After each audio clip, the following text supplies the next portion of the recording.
دروس احیاء العلوم کا آج 8واں حصہ اور علم کے حوالے سے علم کی اہمیت ہم بیان کر رہے تھے، اس کا بھی آج 8واں حصہ ہے۔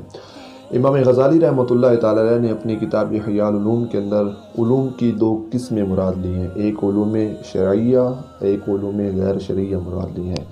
علوم شرعیہ سے کیا آپ نے مراد لیا؟ وہ علوم ہیں جو انبیاء کرام علیہ السلام سے حاصل کیے ہیں، انہیں علوم شرعیہ کہا جاتا ہے۔ اور آگے آپ نے فرمایا کہ علوم غیر شرعیہ جو ہیں اس کی آپ نے 3 قسمیں بیان کی ہیں۔ جو علوم غیر شرعیہ ہیں اس کی آپ نے 3 قسمیں بیان کی ہیں۔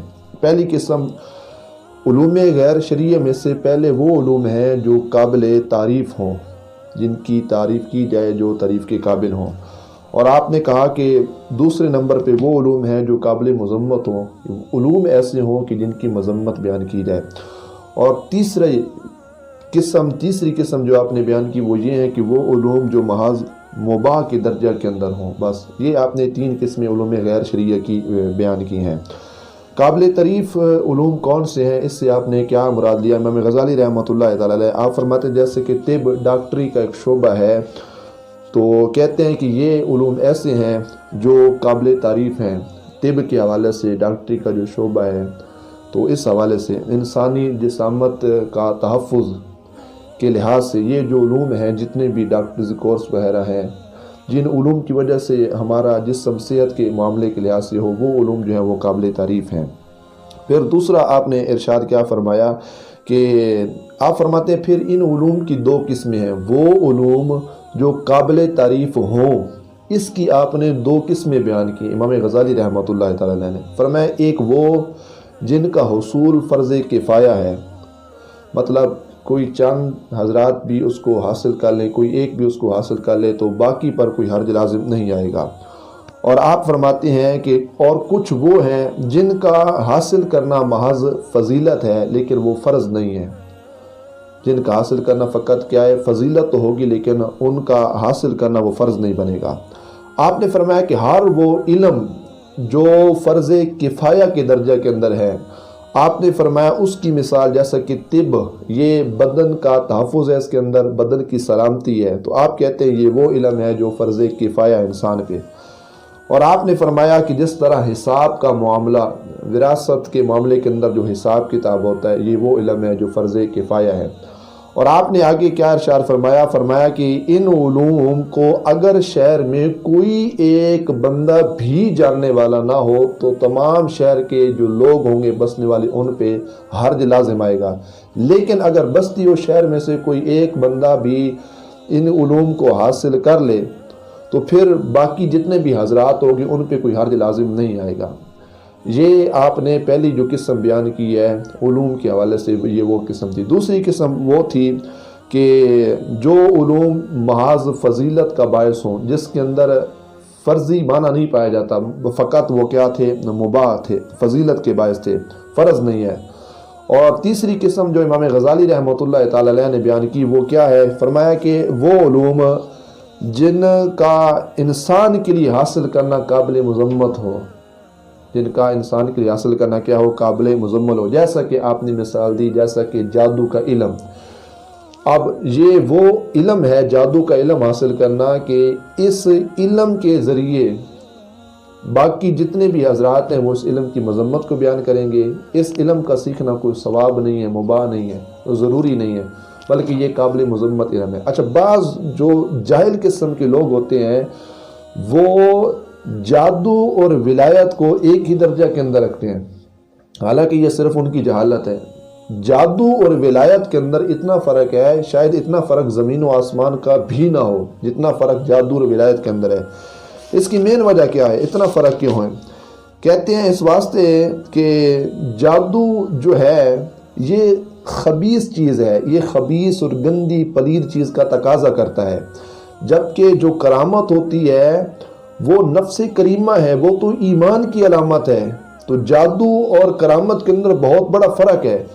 اور آپ نے کیا ارشاد فرمایا کہ جادو تو خبیث چیز کا نام ہے، جبکہ کرامت ظہور کا نام ہے۔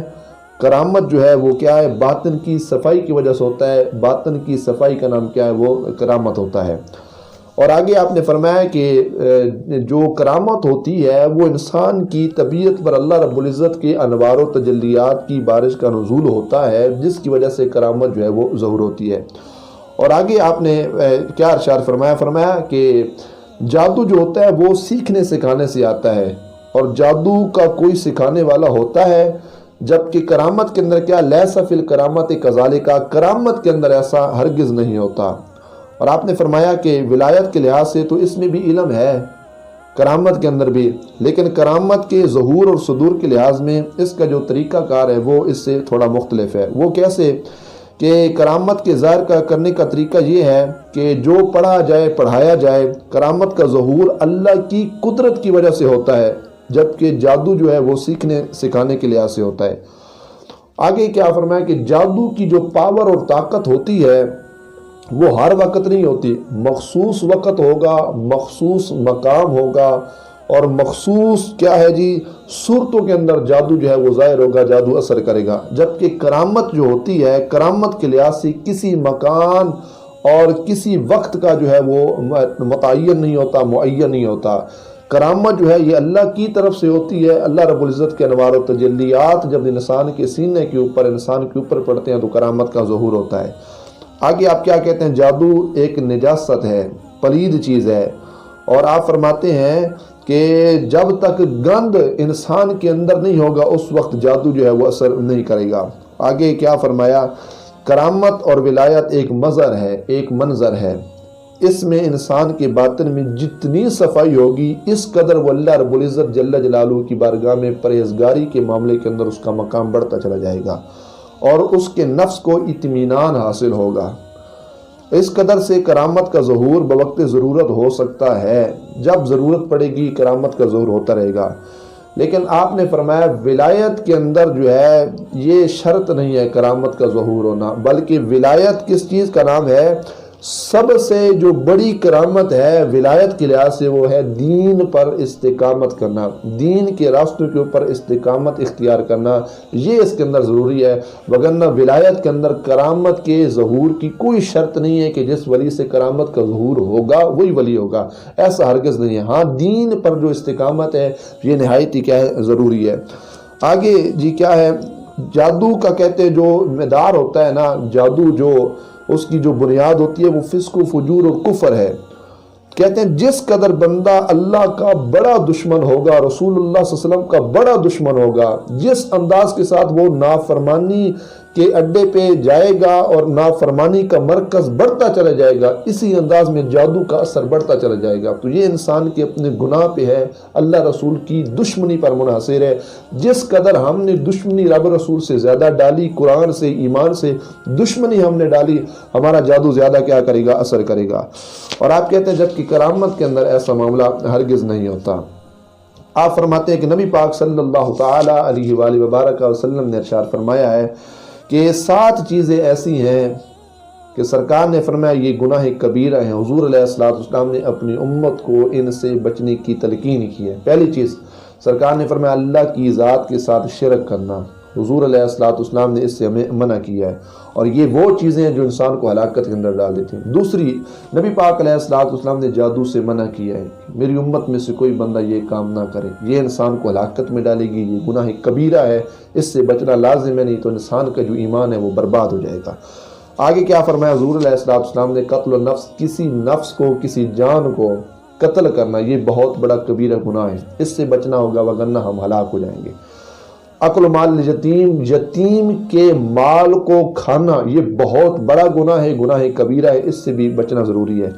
اور آگے کیا فرمایا کہ سود کا کھانا، یہ بھی ہلاک کر دینے والی چیزوں میں سے ہے۔ سود کھانے سے انسان جو ہے وہ ہلاک ہو جائے گا، ایمان انسان کا جو ہے وہ ختم ہو جائے گا، نور ایمان سے اٹھ جائے گا۔ اور آگے کیا فرمایا؟ میدان جہاد کے اندر اگر کوئی بندہ اپنی جان کو بچانے کے لحاظ سے میدان جہاد سے بھاگ گیا، یہ بھی گناہ کبیرہ ہے، کیونکہ اس بندے کو اپنی جان زیادہ پیاری ہے، اللہ رسول اس کو نہیں پیارے۔ تو جب اللہ رسول سے بڑھ کر ہم نے اپنی جان سے پیار و محبت کیا تو یہ ہمارا ایمان کامل نہ رہا، تو یہ بہت بڑا گناہ، اس سے سرکار صلی اللہ علیہ وسلم نے منع کیا۔ اور آگے کیا فرمایا کہ کسی محسنہ پاک دامن عورت پر الزام لگا دینا، کسی قسم کا بہتان لگا دینا پاک دامن عورت پر، یہ بہت بڑا گناہ ہے، گناہ کبیرہ ہے۔ اس سے رسول کریم صلی اللہ تعالیٰ علیہ وآلہ وبارک وسلم نے ہمیں اس سے منع فرمایا ہے۔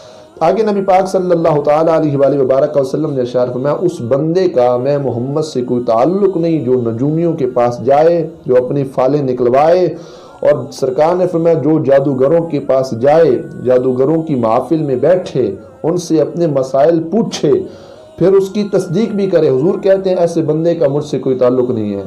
اور آگے نبی پاک صلی اللہ تعالیٰ علیہ وآلہ وبارک وسلم نے ارشاد فرمایا اگر کوئی بندہ میری امت میں سے کسی جادوگر کے پاس گیا، اور سرکار فرماتے ہیں پھر اس بندے نے اس جادوگر سے کوئی مسئلہ پوچھا، پھر جادوگر نے جو جواب دیا، پھر اس بندے نے اس کے جواب کی تصدیق کی، جادوگر نے جو کہا، جس بندے نے سوال کیا تھا اس نے کہا ہاں جی ٹھیک ہے آپ نے ٹھیک کہا، تو نبی پاک صلی اللہ علیہ وسلم نے ارشاد فرمایا تحقیق اس بندے نے ایسی چیز کا انکار کیا جو اللہ نے میں محمد صلی اللہ علیہ وسلم پر نازل فرمائی ہے۔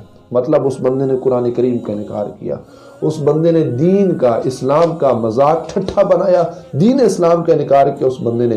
تو لہٰذا جو بندہ جادوگر کے پاس جائے، رسول کریم صلی اللہ تعالیٰ علیہ وآلہ وبارک وسلم نے ارشاد فرمایا ایسے بندے کا میں محمد سے کوئی تعلق نہیں۔ پھر امام اعظم ابو حنیفہ رحمۃ اللہ تعالیٰ علیہ فقہ حنفی کی جو امام ہیں، انہوں نے کہا کہ جو جادوگر ہے وہ مرتد سے بھی زیادہ آگے اس کا مقام ہے، اور آپ نے فرمایا کہ جادوگر کی توبہ اللہ کی بارگاہ کے اندر قبول نہیں ہوتی، اور آپ نے فرمایا کہ جب اس کو دیکھو وہ اعتراف جرم کر لے اس کو پکڑو، اور وہ اعتراف کر لے تو اس کو قتل کر دو، وہ واجب القتل ہے۔ پھر امام اعظم ابو حنیفہ رحمۃ اللہ تعالیٰ علیہ سے سوال کیا کہ حضور معاملہ کیا ہے، مرتد کی جو توبہ ہے وہ قابل قبول ہے، لیکن آپ نے جادوگر کی توبہ کو قابل قبول کیوں نہیں فرمایا؟ تو آپ نے فرمایا کہ مرتد جو ہوتا ہے وہ صرف بنفس نفیس خود اپنے ساتھ ظلم کرتا ہے، جبکہ جو جادوگر ہوتا ہے وہ زمین کے اندر فساد ڈالتا ہے، وہ اپنی زندگی بھی برباد کرتا ہے، دوسروں کی زندگیاں بھی برباد کرتا ہے، یہ ڈبل گناہ ہے۔ تو اس واسطے امام اعظم ابو حنیفہ رحمۃ اللہ تعالیٰ علیہ آپ نے کیا فرمایا کہ جادوگر جو ہے وہ واجب القتل ہے، لہذا جادوگر کی توبہ اللہ رب العزت کی بارگاہ کے اندر قبول نہیں ہوتی۔ حضرت عبداللہ ابن عمر رضی اللہ تعالیٰ عنہ سے مروی ہے کہ آپ فرماتے ہیں جس نے جادو کیا اور لوگوں کو کنفرم ہو جائے کہ یہ فلاں بندہ جادو کرتا ہے، آپ نے فتویٰ دیا تھا کہ اس بندے کو جادوگر کو زمین کے اندر دھنسا دو، یہاں تک کہ کمر تک وہ زمین کے اندر دھنس جائے، اور آپ نے کہا اس کو نکالنا نہیں ہے یہاں تک کہ وہ بندہ وہیں پہ مر جائے۔ اس انداز کے ساتھ حضرت عبداللہ ابن عمر رضی اللہ تعالی عنہ نے اس کے متعلق فتویٰ دیا تھا، اور حضرت عمر رضی اللہ تعالی عنہ کے متعلق آتا ہے کہ کوئی بھی جادو کرنے والا چاہے مرد ہو چاہے عورت ہو اس کو زمین کے اندر زندہ نہ رہنے دیا جائے، اور حضرت عمر رضی اللہ تعالی عنہ نے باقاعدہ اپنی حکومت کے اندر اس سے اپنے قانون کا ایک حصہ بنایا ہوا تھا۔ تو لہٰذا جادو الگ چیز ہے، کرامت الگ چیز ہے، جاہل پن کی وجہ سے جہالت کی بنا پر ان کو آپس کے اندر نہ جوڑا جائے۔ اللہ رب العزت جل جلالہ ہمیں صحیح ایمانوں کے اندر دین کا فہم عطا فرمائے، اللہ رب العزت جل جلالہ صحیح معنوں کے اندر دین کا پیغام آگے پہنچانے کی توفیق عطا فرمائے۔ وآخر دعوانا ان الحمدللہ رب العالمین۔ اللہم صلی علی سیدنا و مولانا محمد معاد الجود والکرم وآلہ وبارک وسلم وصلی علیہ۔ یا اللہ کریم ہم سب کی حاضری کو اپنی بارگاہ میں قبول فرما، جو کچھ بیان کیا گیا یا اللہ کریم جتنے حضرات اس دروس کو سننے والے ہیں، آگے شیئر کرنے والے ہیں، آگے پہنچانے والے ہیں، یا اللہ تمام پہ اپنا خصوصی کرم و فضل عطا فرما۔ یا اللہ امام غزالی رحمۃ اللہ تعالی علیہ کے درجات بلند فرما، امام غزالی علیہ رحمہ کے فیوز و برکات سے ہم سب کو مستفیض فرما، ہمارے علم و عمل کے اندر برکت عطا فرما۔ ربنا تقبل منا انك انت السميع العليم وتب علينا انك انت التواب الرحيم۔ اللهم نور قلوبنا بالقرآن وزين اخلاقنا بالقرآن